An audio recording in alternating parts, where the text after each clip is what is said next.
Hi, this is Danny Doyle, and I just finished a playthrough of Fire Emblem Code of the Burger King by Retina, linked below. You should check it out because it's incredible. It's a very fun meme hack. Not only is it, good humor, but it's also got really, really tight gameplay, and there will be a review coming soon. But in the meantime, I thought I would do a tier list. Not a tier list based on how good the characters are in the game overall. No, because I've only done one playthrough and I haven't looked at any of the numbers and stuff. I don't think I have enough experience with this game to accurately tier the characters in terms of, who's good, who's bad, on a sort of, I wouldn't say objective because it's all subjective anyway, but a game-wide, more broad sense. Instead, this is specifically a tier list about my playthrough, how people performed on my playthrough, how much I liked them, how much I disliked them, hype moments, stuff like that. So, while all tier lists are ultimately subjective, this is even more subjective than most, because it is specific to my playthrough and how much I enjoyed them. If that's not the sort of thing you're interested in, go ahead and give this video a skip, because that's all this is going to be. I'm not going to talk about how good units are in terms of, if you were to use them. If you want to know how good they would be if you use them, then go use them. Go play the game. It's fun. It's funny, and it's got good gameplay. It's tightly designed. A review will be coming soon. But, in the meantime, let's start. And first up, Joshua. He goes into the tier literally who, because I didn't recruit him. Apparently, the way that you recruit Joshua is there's a house that I went to that I got a bunch of items for visiting, right? There's a 1% chance that you get Joshua for that instead of getting the items. He flips a coin, and if it vaporizes in midair, then you get Joshua instead of getting the items. Additionally, if you visit with another character who I didn't have recruited, who's another secret character, then he will also recruit Joshua instead of the items, guaranteed. So I didn't get him. I don't even know what class he is, let alone what his stats look like. I assume he's a swordmaster, but Tomas was a warrior, so maybe not. Yeah, literally who? Salem? I'm gonna put Salem in D tier because I got him killed immediately. There was a trend of staffers dying, one per stream, and Salem was the second victim of this trend. He died at the very end of the map. One turn before the map was over. Literally, he died because I just didn't position him correctly while I was baiting out the boss, and I accidentally got him one round because he's frail as shit. I lost his Samern, but thankfully I didn't lose his tuition. Selling his tuition was worth more than anything he contributed to the army. Azel, I'm probably going to put Azel in, do I want to put him in A tier? He wasn't around for too long, but when he was, he made an impression. I'm putting him in A tier. It might be recency bias, especially since the streams are all a week apart, so, the units near the end versus the units who were good near the beginning. It was a long time ago near the beginning. But the big thing about Azel is he doesn't give a good first impression, because of the glitched, leadership stars on the first map he's available. Well, first full map he's available. So it seems like his hit sucks, but that was an impact that hit everyone. Everyone's hit sucked on that map. So I don't really hold that against him. And outside of that, he was very, very fun in terms of, I threw Dire Thunder on him, I gave him Canto Plus as a reference to FE4, and just had him run around and kill a bunch of people. Kill this person! And I think that was fun and based. And also, it's the only time he's ever going to be this high on any tier list, so let him have this. Bernie Sanders, this unit seemed like absolute fucking garbage. People insisted that they're good. I don't know if that's copium or not, because people insisted every single unit was good. I got comments about almost every unit being the best unit in the game. So, part of me thinks that Bernie Sanders is not good. Their gimmick is, they're frail as shit, but they have Miracle, so if they're above half HP, then they can't get one-shot, but they can still get one-rounded if they get doubled. Yeah, this didn't seem like a very good unit, TBH. Don't know what to say about that. God, fuck Chungus so much. It hurts me that I have to put him in C tier, because he was actually useful, but god damn it, this unit was so frustrating. Unfunny was the best thing about him. The aura of Unfunny, in order to reduce enemies of Void around him, was useful. I guess he was kind of tanky, but I had other tanky units, and he got, doubled and fell apart because of that pretty easily. Yeah, I did not like this unit, at all. Funny Chungus Bunny But it sort of became a meme that I was trying to bench him, and right before I'd be able to bench him, someone would die, and so he would have to get fielded, so I didn't have an empty deployment slot. Black Knight, I'm gonna go ahead and also put an A tier. Black Knight was consistently very good. Mine got Speed Blessed, which is definitely helped him because it meant that there were enemies that couldn't double him. I gave him, I think it was the Athoma Charm. It might have been the Funny Hat. Whatever one boosted res, I gave him that. And he was just pretty consistently a good tank. He wasn't my best tank, but he was pretty consistently a good tank. It was frustrating that he, like, had so much time where he was at level 20 and sort of falling behind the people who promoted. His promotion was late. I'm pretty sure Retina said that, like, Wario joins with the burger so you can promote Black Knight early, but that might be a lie because people were memeing about various things that Wario has that I think were mostly lies.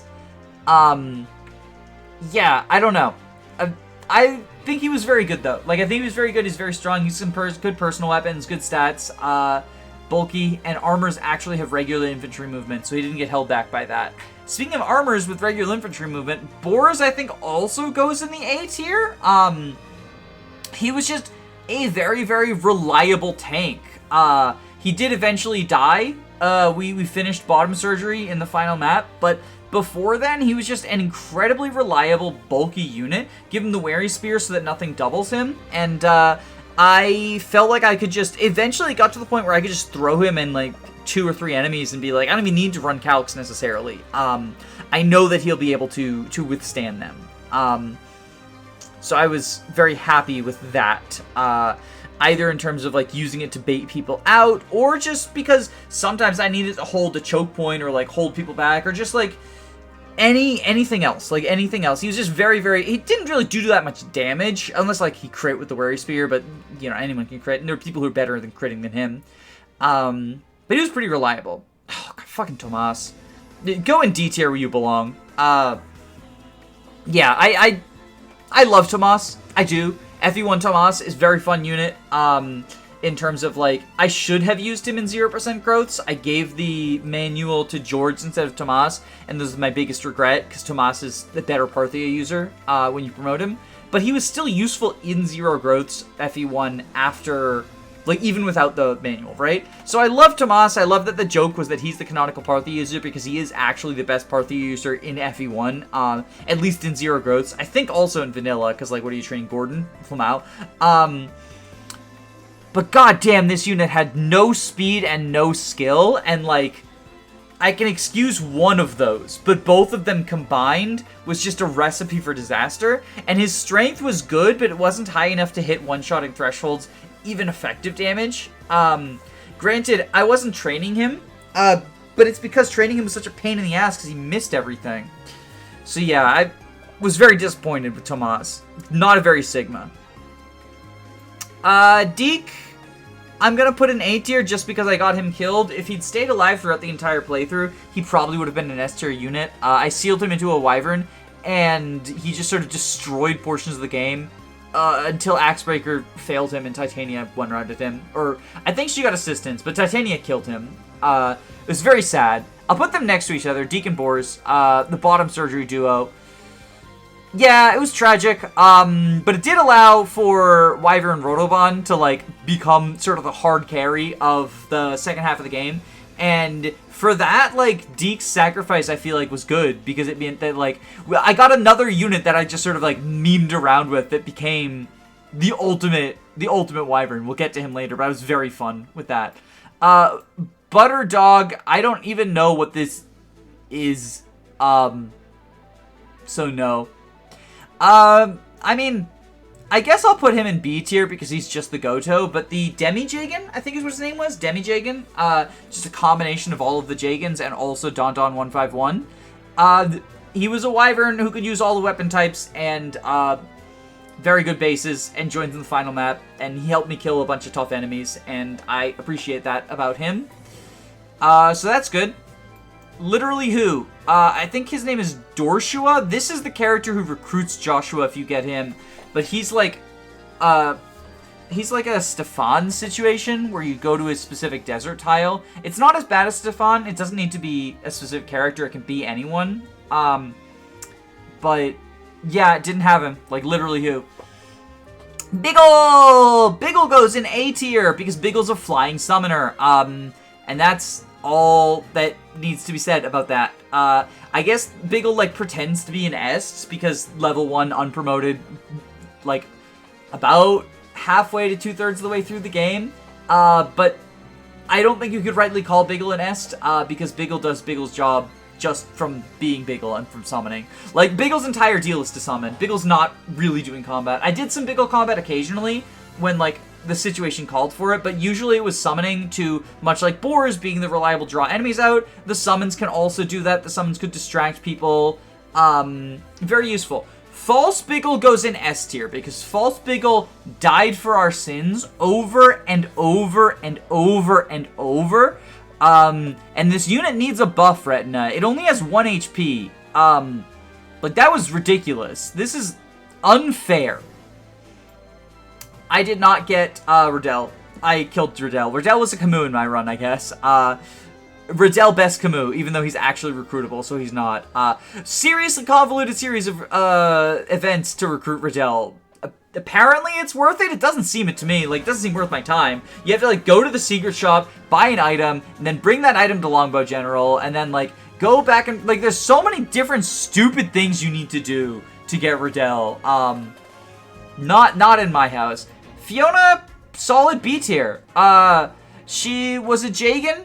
She Jaganed pretty Jaganly. Like, she gets one-rounded at base by enemies in Chapter 6 because this is a well-made hack.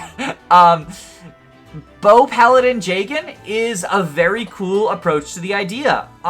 It's pretty close to the traditional Jagan. She gets lances and bows, so she has access to 1-2 range. Plus, there's 1-2 range bows if you steal them.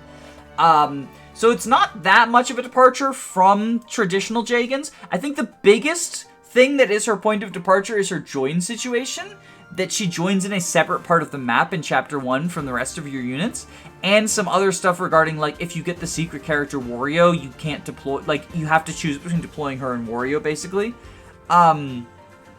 So there's some pretty cool stuff with that, but, yeah, Jagan gonna Jagan. I think she was probably, because of how busted the cast in Burger King is, she was probably, weaker relative to a lot of my other units, even in the early chapters. Like, I still fielded her, but even early on, I think that she was contributing a lot less, than some of my other units, just because they grow pretty quickly, and there's some busted skill set stuff you can do, and I gave her the placebo drops, which is the growth boosting item, the chapter that I benched her, and I never fielded her again. It was very funny.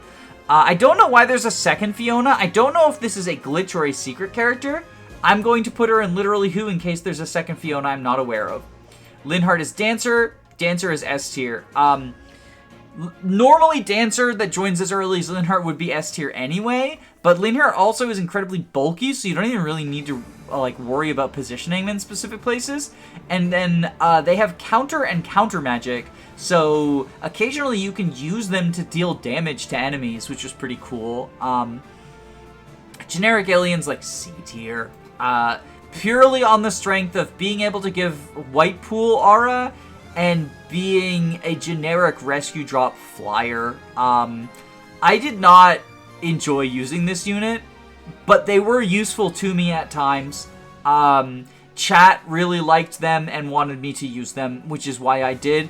And I'm not going to say no to another flyer, especially with the speed that I was killing off the units that I used.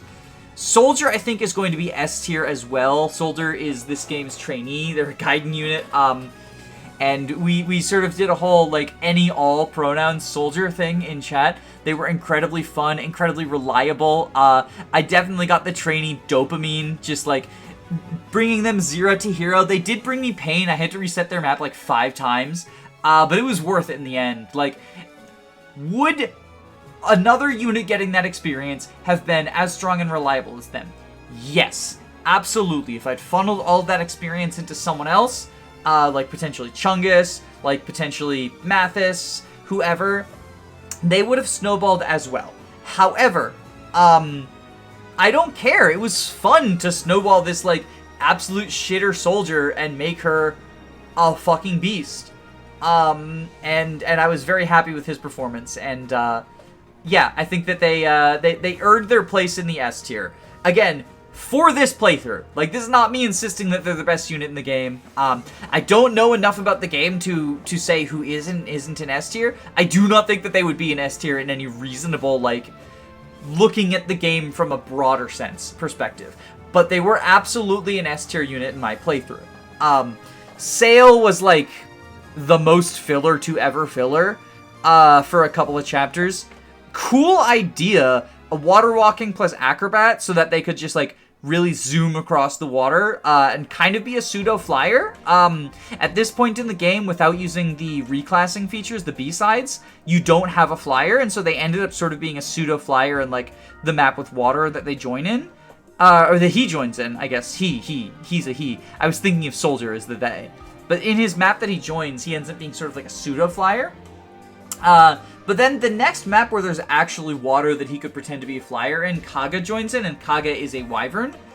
You also have the option to B-side Rebecca into a flyer if you want to, so it's not like he's, like, super unique in that. I guess he can be kind of like a grounded flyer in that sense, like he can quote-unquote fly across the water and not have to worry about ballistas, but I can't think of a map where that really matters outside of maybe his join. Kaga, probably B tier. I dragged him along for a while because he was the only wyvern I had access to, because I didn't know about B-sides for the longest time. I found one by accident when I was looking for Ricardo in in a chapter long after I missed Ricardo. So I didn't know about B-sides. So Kaga was my only flyer for a long time, and as a result I was like, oh, this is a really interesting choice to make, like, the first flyer come so late and be kind of middling and sort of rely on, like, skill procs and stuff. Like, he's a cool unit, and I think that a no B-sides version of the cast is very interesting in the way in which it provides you with units and stuff. And the limited number of, like, specific powerful classes that you get. However, that's not the game that it is, and, like, Kaga would definitely not be in B tier if it weren't for the fact that he was my only flyer for quite a long time. Staffbot, I think, is S tier. Just the ultimate utility unit. Staff Force, incredibly high magic stat. I tried to do combat with him, like, a couple of times before realizing his skill stat is so bad and his speed stat is so bad that instead he just ran around with an inventory of 5 stabs. The extra range on them, because of his, he has an ability that gives stabs +1 range, and then his high magic for things like physic and rescue, and staff force in order to, it's basically Gale Force. I think it's called Power Staff. I kept calling it Staff Force, because it's Gale Force for stabs. Really, really fun unit. One of my favorites to use. Cool utility. John Brown was filler, who's probably more useful filler than Sail. I used him for less time than Tomas, but Tomas was always just sort of like the bottom of the barrel. Like, I just sort of like picked him up when there was a spare deployment slot. Whereas, like, John Brown, I used him for quite some time when I could have used other people. Magic, stabs, swords. Yeah, I was short on mages at the time that he joined. I only had Hugh, and Hugh was great, but I guess I had Priscilla too, but she was just staffing. Once I got other good magical units, John Brown just sort of like took a back seat, but he was fun while he lasted. Hans, incredible. Incredible. Love this guy. He was also kind of a Jagan because he's only around for two, or not Jagan, a Goto. God, Jagan that shows up in the second to last map. What am I saying? He's kind of a Goto. It's because the Goto is Jagan, okay? But he has, like, cracked stats, cracked growths, too. Like, it's like the Corel approach of, like, you've got one chapter to make use of these growths. But he's already got cracked bases, cracked weapon type. Very, very fun unit in terms of, like, Canto Plus, all the repositional skills. I think I used Shove, but I mostly used Repo. I maintain that, like, a lot of those are kind of redundant because Repo is so strong. There are situations where you want other ones, like I needed to shove Kaga at one point, I think, in order to get him onto a tile that he could reach, like, through flight and whatnot. But, yeah, It's good unit, good unit. Felt good, reward for all of the various Hans side quests. Mathis is, ooh, ooh, ooh. Mathis is going in S tier. Technical error is moving the sheet around. Mathis is going in S tier. Let's align this up. Provoke plus Paragon plus good stats equals Ponage Incarnate. Provoke is an incredibly strong skill, and on a unit who is strong enough to take several hits, as Mathis ended up being once I trained him, it is downright game-breaking. Yeah, that's really all there is to say about it. Like, he was a reliable frontliner who could take the heat off of others due to the broken way that Provoke works. Because in skill systems, Provoke basically means they will always attack the Provoke unit. In, like, 99% of cases. Even if they have kills on other units, they sometimes attack the Provoke unit. It's, not really fair. But I took advantage of that unfairness. Trude was fine. Filler. Yeah, fine filler Swordmaster. Like, he was cool, I guess. I had other good Myrmidon Swordmaster in Dalvan. And I had other good, like, sword users for the cool swords with, like, Black Knight, for example. Mathis. Even, like, Priscilla I could give swords to, I guess, although I don't think I did. He just sort of, like, he did combat. He did really good combat, actually, in his join map. And then, like, was just a filler for a while as well. It was weird to have, like, a Myrmidon Swordmaster who didn't have great speed. But c'est la vie. Hugh can't go anywhere other than S tier. The story of the playthrough was investing bonkers into Hugh in order to get more red gems than I knew what to do with and break the game's economy. And then I started, like, I got so excited over the various despoils that he got, even at the point in the game where, like, it no longer mattered because I had all of the, like, I'd purchased everything I needed. I bought all the brave weapons and stuff, and I was just like, despoil, despoil, despoil, despoil. Hugh broke the economy, but more than that, he was a reliable magic user in terms of using things like the Sagittae to attack from 5 range, bolting in order to cheese the boss of the Hansgaiden, even just like hitting on res with things like Horsetti or Elfire in the early game. Hugh broke my economy early on, carried with really, really powerful magic, and then broke the economy again by going to the bargain shop to buy a bunch of brave weapons. This unit can't go anywhere other than S. He was essential for my playthrough. And not only that, but he was a fun part of the playthrough, is keeping track of all of the various despoil procs. He got despoil off of the Mungus. It was very funny. Not Kellic, I'm going to put in B tier. Partially because availability, partially because, like, he was great at deleting a single unit. He wasn't super great at enemy phasing stuff. And, yeah, that's really all there is to it, because at that point in the game, most people could delete tons of single units through using brave weapons, right? And so he wasn't really unique in that aspect. It was nice to be able to have someone who's just like, you are the delete button. You are the delete button, you know, like Rutger coded, right? But other than that, like, he was just sort of fine. And then he died. He failed to do enough damage. No lethality proc. He died in the final map, which leaves a sour taste in my mouth. But during the time that I had him, the very short time that I had him, he put in work for me. This one is going to hurt. Yeah, I think this is where she belongs. I gave her so much favoritism, so much kills, and so much experience. And the Canto Plus was useful once we got it. It was useful to have someone who could hit and run with Canto Plus with longbows and stuff. Do chip damage and get out of there. Ultimately, I was using her for the memes. I was using her for the Vision Quest memes. I don't think I can justifiably put her above someone like True Generic Ilian or Chungus, who definitely contributed more to the run than her. I don't think she's D tier, because most of the D tier people were like, either I didn't use you at all, or you were, like, incredibly disappointing. But I think she belongs in C tier. I think she was the weakest unit in my army at almost every point. but she was in my army, and it was fun. I sacrificed him because he was so shit. Retina said he's probably the worst unit in the hack, and I'm inclined to agree. I haven't even seen all the secret units, and I still think he's probably worse than all of them. What a fucking joke this unit is. Marty parties. Pern, I think, goes in A tier. I think S tier, actually. Steel Plus really helped me get some busted stuff.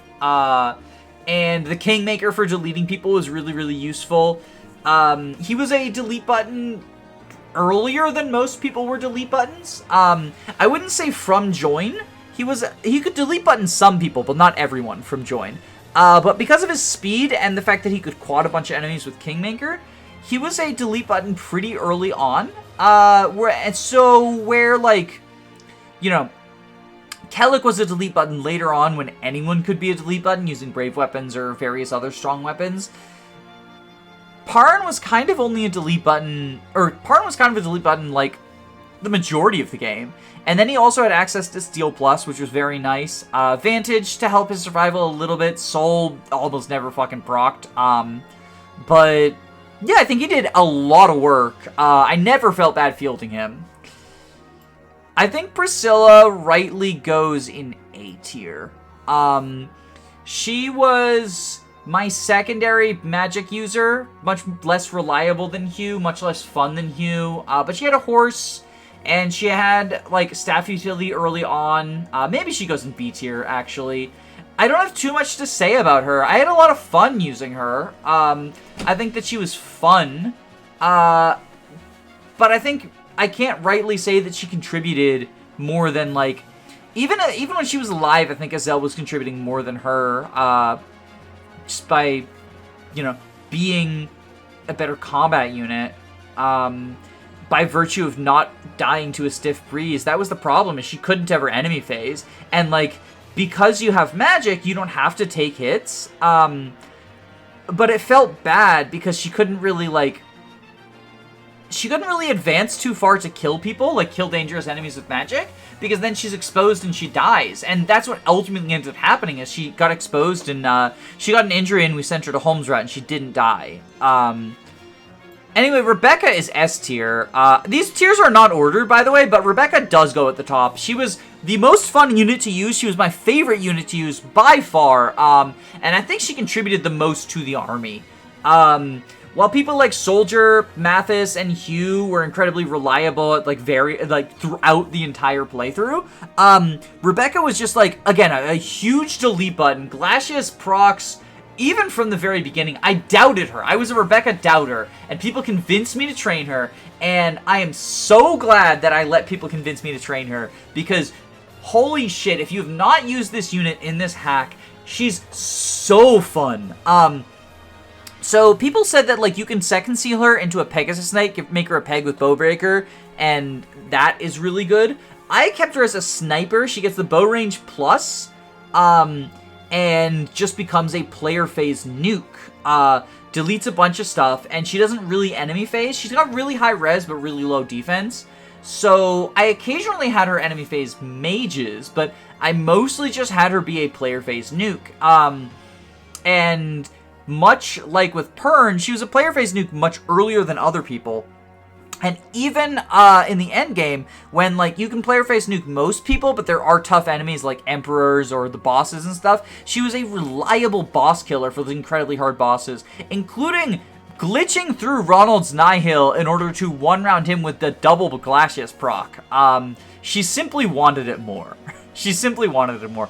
This unit is fucking incredible, and I loved using her. Speaking of fucking incredible, Rotoban also goes in S tier. These were, like, the staples of the run. Rotoban, so Deke died so that Rotoban could live. Rotoban becoming a Wyvern fucking swept. Even before then, he was very, very good. Like, even from Join, he was just a good combat unit, 1-range swords, or 1-2 range swords because of energy rings. He was fast enough to either double or not get doubled when others were not. His bulk was not great, but decent enough from the beginning that he could take a couple of hits. and he was one of the only people who could reliably secure kills. I would say he was a delete button even before Parn and Rebecca, because they hadn't even joined yet. And his ability to be a delete button didn't ever really go away, but I ended up relying on the others more because they could, like, boss kill and stuff. And they had, like, steel and bow, and they were fun. But Rotoban was also very fun. Yeah, Rotoban's fucking based. I really liked this unit. And then, of course, I eventually sent him, like, B-sided him to Wyvern, and he just became, like, one of the strongest units in my army. Like, he was able to fly around in enemy phase and use brave weapons and Balmung. Like, so he got swords, lances, and axes because he has a personal sword, and you can use personal weapons even if you can't use them. So he didn't have swords, per se, but he had his sword, Balmung. So he could use basically full triangle control. It was very fun. I loved using this guy. Like, if I had to pick my favorite units, it would be these guys. Yeah, these four were my favorite units throughout the playthrough. I don't know that they were necessarily the best, but they were definitely my favorites. And, like, Rotoban might have been a bigger contributor than Rebecca in the army, but Rebecca was a more fun contributor, and she was my favorite to use. These four were my favorites. I loved these. I love these little Strunklies so much. And I'm glad that all of them survived too. I probably would have reset the final map for any of them. I know I said I was only going to reset for Rebecca. I probably would have reset for any of the four of them. Because they were my precious little babies. I love these fuckers. I'm sorry, you're a joke character. A funny joke character, but a joke character nonetheless. I did the event where he beats up Mathis and gets reduced to 1 HP, and it was funny.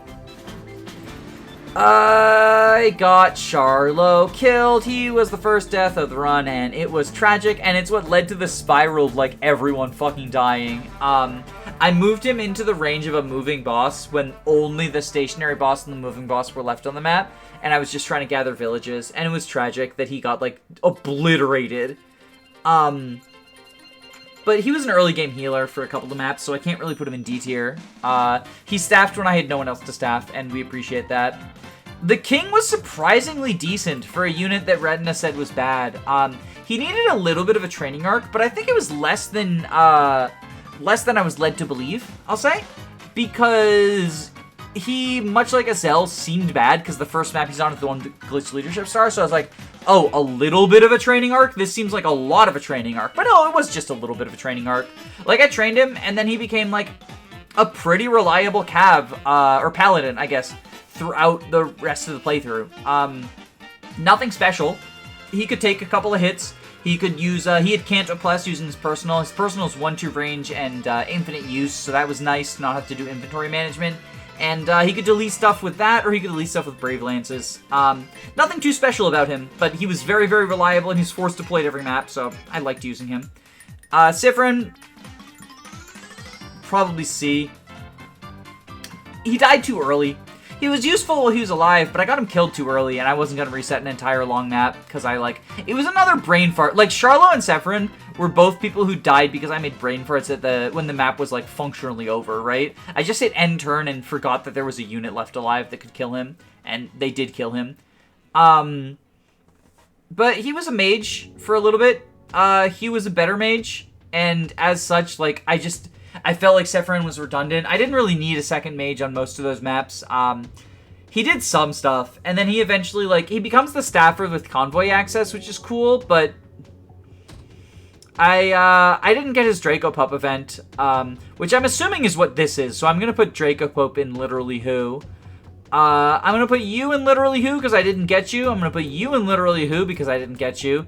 And I'm gonna put you in literally who because I didn't get you. And Rad was very disappointing. Yeah, I think Radquetz goes in D, actually.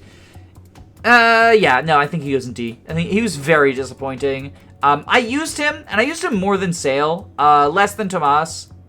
But if Tomas goes in D, so does Rad. Like, they can be together, they can be friends. No, not you. Nobody can be your friend. Fuck you. Yeah, that's my list. That's my list. That is how I feel about the characters that I used in my playthrough. Bye. Like, comment, subscribe, I guess.